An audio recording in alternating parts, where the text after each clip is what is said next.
Yeah, this is the first morning at the show. It's about 7:30. Visibility is just about nothing. Look at the fog.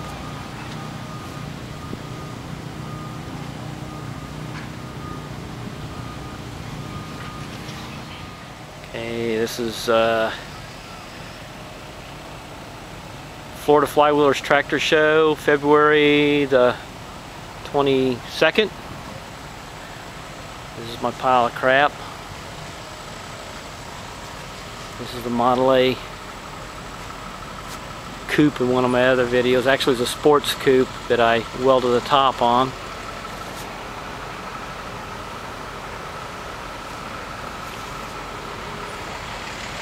This is like 280 acres.